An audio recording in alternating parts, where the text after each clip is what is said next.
100 दिन बहुत होते हैं, और 100 दिन ही मतलब 100 डेज ऐसे डेज है ना कि इसमें ही अगर तुम एक कंसिस्टेंसी मेंटेन करके लेगे तो बहुत ज़्यादा इंप्रूवमेंट हो सकता है, क्योंकि यार इतना डिफरेंस नहीं होता है। अगर 25 से 30 नंबर आ रहे हो, ठीक है, तो अगर देखो 10 क्वेश्चंस कर पा रहे हो, ठीक है, 10 क्वेश्चन कर पा रहे हो, 3 क्वेश्चन 3 क्वेश्चन 3 क्वेश्चन इधर बढ़ा दिए, ठीक है, तो 927 इधर बढ़ गए मार्क्स। तो अभी यही चीज़ 57 60 दिखने लगा। तो यहाँ पे कुछ नहीं हो रहा था, यहाँ पे आई डोंट इवन नो कि कितनी परसेंटाइल आती, बट यहाँ पे मे बी 95 96 बन जाए, ठीक है। तो तीन तीन एक एक क्वेश्चन और करने पे और जंप हो जाता है। तो इतना डिफिकल्ट नहीं है, but with the right strategy, right approach, और थोड़ा सा डिमोटिवेट ना हो, थोड़ा सा बस उसको फेस वैल्यू पे लो कि अच्छा यार ये काम है, ये सारी चीज़ें मुझे करनी है, डेली उठूंगा, डेली काम करके चला जाऊंगा, ठीक है। स्लो, फिर स्लो, स्लॉट वाइज डिफिकल्टी होता है क्या, वो सब वो नॉर्मलाइजेशन, वो सारी चीज़ें कैप संभाल लेगा, तुम अपनी पढ़ाई संभाल लो, ठीक है। तो अब आ जाते हैं कॉन्ट्स पे। कॉन्ट्स में क्या सीन है? कॉन्ट्स में तुमने 22 क्वेश्चंस लगाए, ठीक है, तो उसको एनालाइज कैसे करना है? तुम्हें ये आइडेंटिफाई करना है कि कौन सा क्वेश्चन राउंड 1 था, कौन सा क्वेश्चन राउंड 2 था, कौन सा क्वेश्चन राउंड 3 था। राउंड 1 का मतलब होता है कि अटेम्प्ट कर लो देखते ही, ठीक है। अब ये कैसे पता चलेगा यार कि अटेम्प्ट कर लो देखते ही? कोई भी क्वेश्चन 1 से 2 लाइंस का हो, 1 से 2 लाइंस का हो, छोटा हो, तो उसको अटेम्प्ट करो। कंडीशंस अप्लाइड ये हैं कि यार तुमने पढ़ाई करी है, ठीक है, ठीक। दूसरा राउंड 2 होता है कि तुम्हारी नंबर ऑफ लाइंस 2 3 4 है, बट एक तुम्हारा ऐसा टॉपिक है जो तुम्हारे लिए फेमिलियर है, मे बी एवरेज तुम्हारे लिए फेमिलियर है, ऐसा टॉपिक जिसमें तुम्हें थोड़ी होल्ड है, तुम्हें ऐसा लगता है उससे, ठीक है। इसको राउंड 2 में करो। मतलब फर्स्ट टाइम तुम कोशिश करो कि यार कि मैं वो वाले राउंड 1 कर लूं जो मतलब मेरी यहाँ पे एक जो मोमेंटम बनाए पेपर में, वो बनाए, ऐसे ब्रेक ना हो जाए। फिर सेकंड टाइम में राउंड 2 वाले करो। राउंड 3 वो होते हैं जो 2 3 4 वाले क्वेश्चन होते हैं एंड अनफेमिलियर भी होते हैं। तो इनको क्या करना है? इनको अवॉइड करना है, ठीक है। या तो फेमिलियर भी हो सकते हैं कि 5 लाइन का फेमिलियर है, ऐसा क्वेश्चन है जो तुम्हें अवॉइड करना है, पेपर में नहीं करना है। तो क्या हुआ, जैसे 40 मिनट से 40 मिनट का टाइमर स्टार्ट हुआ, तो तुमने फर्स्ट क्वेश्चन से स्टार्ट किया कि अच्छा ठीक है, छोटे छोटे क्वेश्चन देख लेता हूँ, लाओ। मे बी तुम 3 4 5 6 7 या 8 इनमें से कोई भी नंबर तुम उठा सकते हो, that is going to be your round 1। तो तुमने राउंड 1 किया, मे बी तुम्हें 20 से 25 मिनट लग गए इसको करने में, ठीक है। तो तुमने 1 से लेके 22 क्वेश्चन तक क्या कर डाले? स्कैन कर डाले, छोटे छोटे वाले क्वेश्चन उठाए कि लाओ यार ये देख लेता हूँ, टाइम एंड वर्क आता है, 1 2 लाइन का है तो कर लेता हूँ, ऐसे करके। फिर राउंड 2 में तुमने वो क्वेश्चन उठाए जो चीज तुम्हारे लिए काफी ज्यादा डिफिकल्ट थी, तो मे बी यहाँ पे 2 3 4 5 6 7 कुछ भी हो सकता है, उसमें से उठाए, ठीक है। तो यहाँ पे तुमने कितने मिनट दिए? 15 से 20 मिनट दिए, ठीक है। और फिर से तुमने स्कैन कर लिया है, कहाँ से? 1 से लेके 22 तक, और तुमने फिर से पिक कर लिए। अब यार तुम्हारे इंडिविजुअल लेवल पे भी डिपेंड करता है, अगर बहुत अच्छे स्टूडेंट हो तो 8 से यहाँ पे ये 7, तो 15 कर लोगे क्वेश्चंस, ठीक है। तो वो भी बहुत अच्छा होता है। 45 अगर नेट नेट करेक्ट मैं बता दूं, बन जाता है, 45 में बन जाता है, 99.677 8 भी बन सकता है, डिपेंड करता है पेपर कैसा आया है, ठीक है। 99.9 क्या 100% भी बन सकता है, कुछ भी बन सकता है, वो डिपेंड करता है बहुत सारी चीज़ों पे। बट 99.5 से ऊपर ही जाओगे, ठीक है। थोड़े बहुत खराब स्टूडेंट हो, 5 अगर कर पाए, ठीक है। खराब स्टूडेंट वैसे तो होता नहीं है, डिपेंड करता है कि तुमने पढ़ा कैसे है और पढ़ाने वाला कैसा है, ठीक। तो 15 मार्क्स भी लाते हो तो फिर भी मे बी 80 85 तक या 90 तक क्रॉस कर लो, डिपेंडिंग ऑन द पेपर, ठीक है। समझ गए? तो ये राउंड अप्रोच करनी है। तो तुमने राउंड अप्रोच करी, तो पहले तुमने मे बी ऑब्टेन्ड स्कोर लेके आए तुम 15, 15 मार्क्स आए तुम्हारे फॉर एग्जाम्पल। फिर से वही दो चीजें हुई, नॉलेज का गैप है कि स्पीड का इशू है। नॉलेज गैप है तो रिवीजन, मैं हमेशा बता चुका हूँ, रिवीजन करो वो जो भी तुम्हारा क्वेश्चन बैंक है, ठीक है। जो भी तुम कोई भी कोचिंग से पढ़ रहे हो या जहां से भी पढ़ रहे हो, क्वेश्चन बैंक को 3 बार 4 बार 5 बार लगा लो, तुम्हारा वो स्कोर इंप्रूव हो जाएगा। स्पीड इशू है तो क्या करें? फर्स्ट रीडिंग सॉल्विंग करो, फर्स्ट रीडिंग सॉल्विंग करो कि हर एक, जैसे ये लाइन ये लाइन ये लाइन, एक क्वेश्चन लिखा हुआ है, तो यहाँ पे तुमने पढ़ा कुछ कि ए की value A is more efficient than B, तो इस चीज को तुमने एक्सट्रैक्ट करके लिखा कि ए की वैल्यू ग्रेटर देन बी है एफिशिएंसी में, फिर तुम आगे बढ़ गए, तुम कभी भी सेकंड रीड कर ही नहीं रहो, तो इसमें तुम्हारी एफिशिएंसी बढ़ गई। ठीक है, दूसरी चीज कैलकुलेशन की एक छोटी सी वीडियो डाल रखी है, उसको देख लो। वैदिक मैथ्स सीखने की जरूरत नहीं है, बेसिक बेसिक कैलकुलेशन में इधर उधर करोगे ट्विस्ट एंड टर्न, तुम्हारा ऑटोमेटिकली स्पीड का जो इशू है वो हो जाएगा। यहाँ पे सेक्शनल्स उतने काम नहीं आते हैं, क्योंकि सेक्शनल बहुत ज़्यादा डाइल्यूटेड होते हैं, कोई भी अच्छे अच्छे इंस्टीट्यूट के ही बता रहा हूँ, तो वहाँ पे उतने सेक्शनल देने का पॉइंट नहीं बनता। Revision of the same assignment will help you build speed also. ठीक है, तीसरी चीज़, तुम ये असाइनमेंट कर लो, उसका रिवीजन कर लो।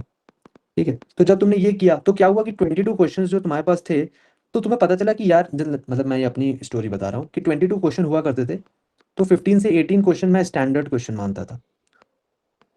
स्टैंडर्ड क्वेश्चन का मतलब है कि यार ये मैंने क्वेश्चन अपने असाइनमेंट में कर रखा है, असाइनमेंट में इसके जैसा कर रखा है, वर्ड टू वर्ड नहीं आता था। ठीक है, ऐसे पेपर लीक नहीं कर रहा हूँ मैं इधर। ठीक, वर्ड टू वर्ड नहीं आता था, बट हाँ स्टैंडर्ड क्वेश्चन है। ठीक है, और बाकी जो बचते थे, मे बी तुम मान लो, या 4 ले लो इधर, ये 4 से 7, तो ये हो जाते थे आउट ऑफ द बॉक्स मेरे लिए। तो मैं आउट ऑफ द बॉक्स इनको मान के चुपचाप अपने रजिस्टर में रख लेता था। जो मैं उस दिन रजिस्टर दिखा रहा था, उसमें पीछे के एंड पे 100 क्वेश्चंस ऐसे भी हैं, क्योंकि मैंने ऐसे 20 मॉक्स दिए थे, 20 के अराउंड वो, तो उसमें हर एक में 3-4 मिलते थे मुझे, तो मैं भरता जाता था। तो मैंने टॉप मतलब ऐसे गिने नहीं, 100 के अराउंड ही होंगे जो आउट ऑफ द बॉक्स है, जो मैंने ध्यान रखे, तो उससे ही मेरी पूरी प्रिपरेशन हो गई। तो इसमें ज़्यादा टाइम नहीं लगेगा, तुम्हें पता चलेगा कि अच्छा यार ये गलती कर रहा हूँ, तो मैं ऐसे देख लेता हूँ, रिवीजन कर लेता हूँ। फर्स्ट रीडिंग सॉल्विंग हेल्प करेगी, बहुत सारे लोगों को करेगी। ये करो, कैलकुलेशन की थोड़ी बहुत वेरिएशन है वो करो। और स्पीड पता है कहाँ से आती है? कॉन्ट्स की। कॉन्ट्स की स्पीड सिर्फ और सिर्फ तुम्हारे असाइनमेंट को रिवीजन करने से आती है। बेसिकली 3 चीज़ों का होता है मेजरली तुम्हारा। अगर तुम्हारा रिवीजन हो रखा है असाइनमेंट का बार बार, 70% वहाँ का खेल होता है, 20% में भी यहाँ होता है, और 10% यहाँ होता है। मेजर चंक ये है। तो please revision of the same material, वही मैथ्स इज प्रैक्टिस। ठीक है, अब हम इस चीज को समझ गए कि हमें करना क्या है, मॉक को एनालाइज कैसे करते हैं, लिखते कैसे, नोटबुक कहाँ की बनेगी, वीआरसी की बना लो नोटबुक, ट्रैप्स की नोटबुक बना लो, रीजनिंग की नोटबुक बना लो। ठीक है, डीआईएलआर की, अप्रोचेस की वीडियो वो नोटबुक बना लो। हर बार एक पजल करो, तो उसके नीचे एक ऐसे लिख लो की टेकअवेज, और उनको नोट डाउन कर लिया। क्वांट्स में थ्योरी की अपनी नोटबुक होगी सबके पास, जिसमें थ्योरी होती है, फिर क्वेश्चंस उसमें प्रैक्टिस करने हैं तो कर लो, या एक अलग रफ रजिस्टर बना लो क्वेश्चन प्रैक्टिस करने के लिए। ठीक है, थ्योरी का अलग बनाओ, और उसके साथ साथ आउट ऑफ द बॉक्स का बना लो। तो ये 3 तुम्हारे लिए इंपॉर्टेंट होंगे, जिसमें तुम्हें यहाँ पे ही तुम अपना मॉक का भी देख सकते हो। जब भी मॉक एनालाइज करो उसमें कुछ सीखो तो इसमें फीड कर दो, मॉक एनालाइज करो कुछ सीखो इसमें फीड करो, मॉक एनालाइज करो कुछ सीखो इसी में ही फीड कर दो। ठीक है, तो ये इस तरह से तुम्हारा एक मॉक का एनालिसिस होता है। कितना टाइम लगता है वीआरसी में? तुम्हें मॉक एनालिसिस में लग सकते हैं मे बी 2 आवर्स से लेके 8 आवर्स, एक का बता रहा हूँ मैं ये। डीआईएलआर में बहुत तेज हो तो 1 घंटे ले लोगे, क्योंकि चारों को कर दिया 15-15 मिनट में। ठीक है, और बहुत स्लो हो तो 4 से 5 घंटे ले लोगे, पर चारों पजल करने हैं। क्वांट्स में 22 क्वेश्चन है, तो अगर बहुत तेज हो तो मे बी 1 आवर में ही कर लोगे। ठीक है, मुझे 1 आवर से भी कम ही लग जाता था, क्योंकि मोस्टली वही डिपेंड करता है कि तुम्हारा लेवल क्या है। ठीक है, और फिर उसके बाद अगर बहुत ज़्यादा स्लो है तो मे बी इसमें 3 से 4 घंटे तुम्हें लग सकते हैं सीखने में, वीडियो का सॉल्यूशन देखने में, वहाँ पे क्या लिखा है उसको समझने में। तो सबसे कम से कम 4, और सबसे ज़्यादा से ज़्यादा 17 आवर्स। तो तभी मैं कह रहा था कि वो जो मॉक कितने देने चाहिए, उसका आंसर डिपेंड करता है कि तुम यहाँ पे कहाँ पे हो। अगर तुम ऐसे पर्सन हो जो 4 ही घंटे लेता है, तो मे बी दो दो मॉक्स दे सकते हो तुम, दो क्या, तुम 3 भी मॉक्स दे सकते हो एक वीक में। बट कोई ऐसा पर्सन है जो 10 आवर्स लेता है, तो 10 आवर्स लेता है तो उसके दिमाग में कि यार इतना सारा मटेरियल है मेरे पास करने को, तो 5 दिन में भी मुझे लग जाएंगे, 5 डे में एक मॉक देता हो। कोई एक ऐसा पर्सन है जो 16 घंटे ले रहा है, 17 घंटे ले रहा है एनालाइज करने में, तो वो 7 डेज में करेगा एक मॉक, और तीनों का ही सिलेक्शन होता है। ऐसा कुछ वो नहीं रूल है, रूल ये है ही नहीं कि जिसने ज्यादा मॉक कर लिए, क्योंकि अगर ये होता तो 365 डेज होते हैं, तो 300 ऐसे 300 के अराउंड मॉक दे दो और तुम्हारा सिलेक्शन हो जाएगा, ऐसा नहीं होता है। ठीक है, अब आ जाते हैं Q&A पे।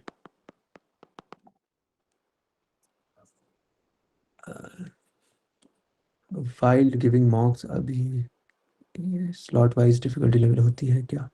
वाइल गिविंग मॉक अभी हर टॉपिक की नॉलेज नहीं है, ये रिवाइज करना बाकी है। हाँ ठीक है, कोई बात नहीं, वो धीरे धीरे करके आ जाएंगे तुम्हारे पास करने को।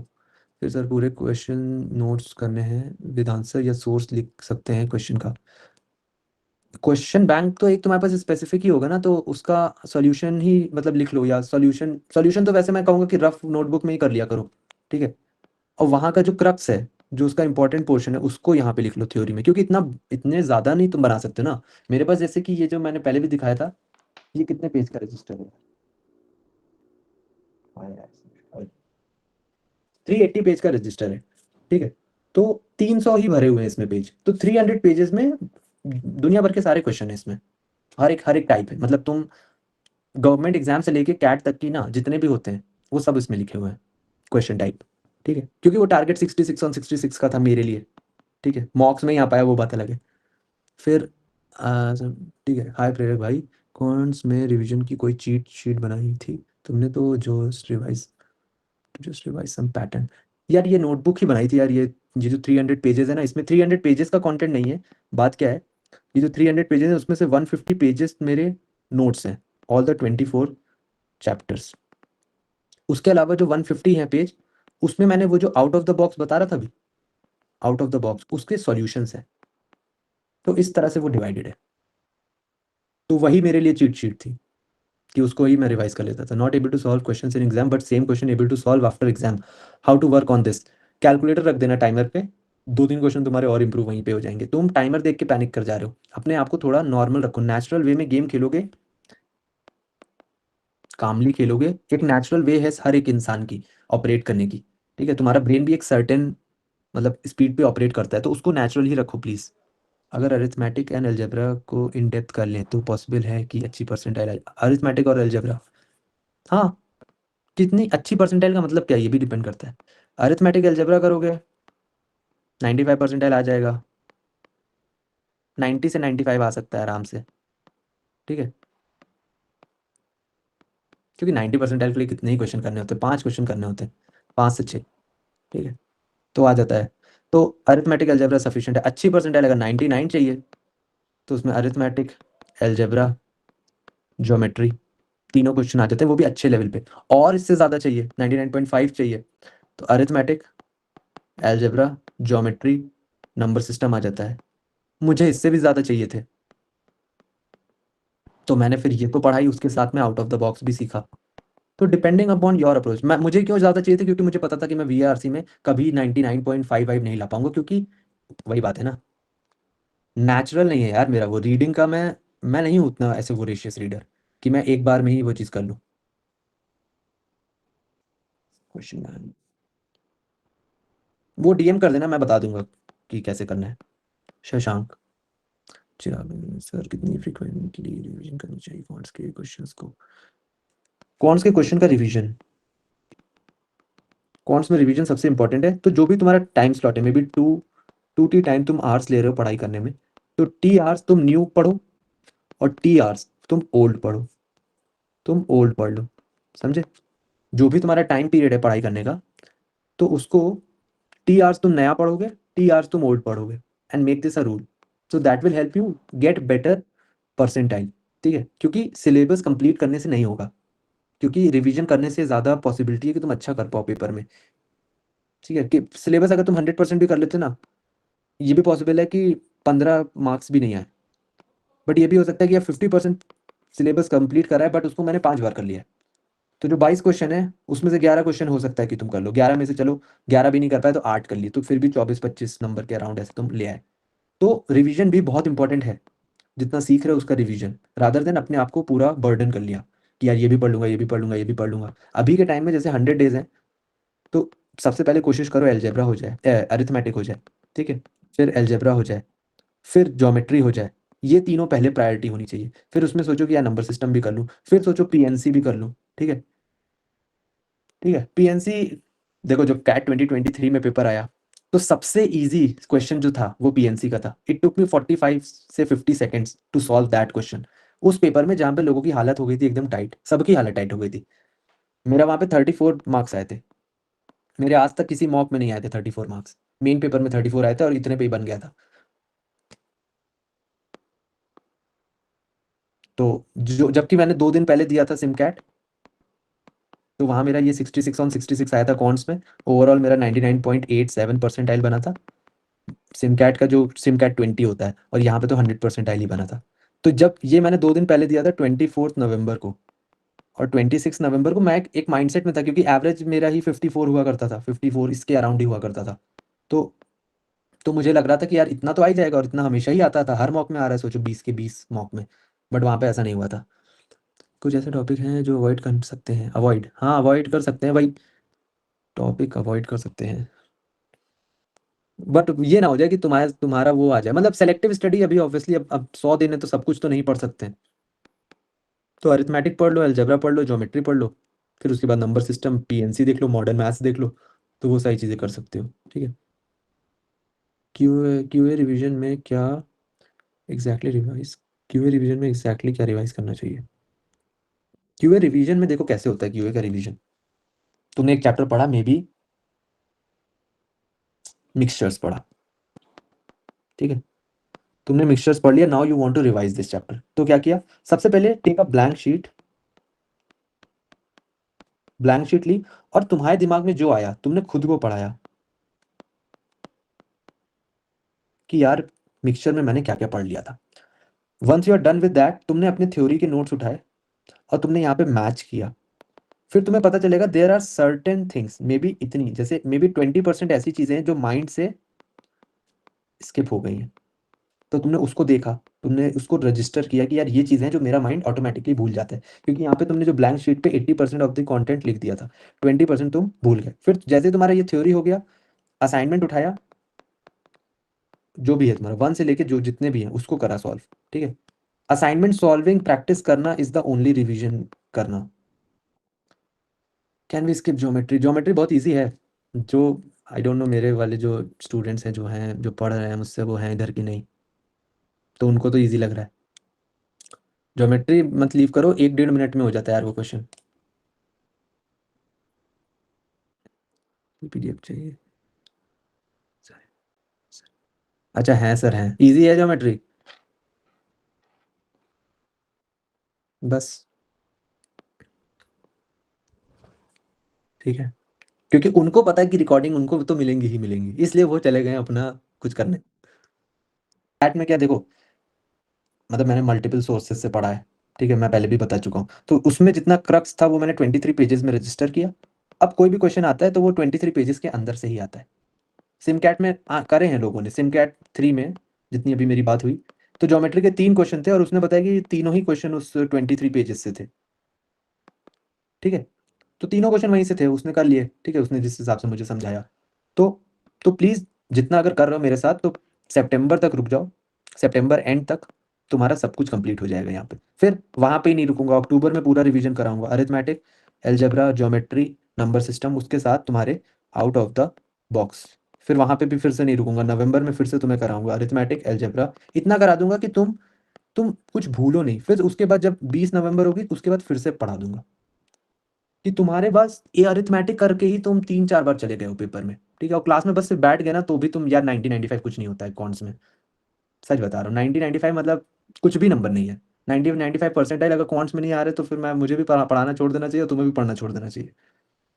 तो दोनों सी अभी चीजें। जैसे आप जो टॉपिक चल रहा है, जैसे अरिथमेटिक और ज्योमेट्री चल रहा है, तो हम्म। उसमें क्वेश्चन बैंक मेरा रहना चाहिए असाइनमेंट और प्रीवियस ईयर क्वेश्चन और सिमकाट के क्वेश्चन, यस, या इससे असाइनमेंट, अलावा कुछ?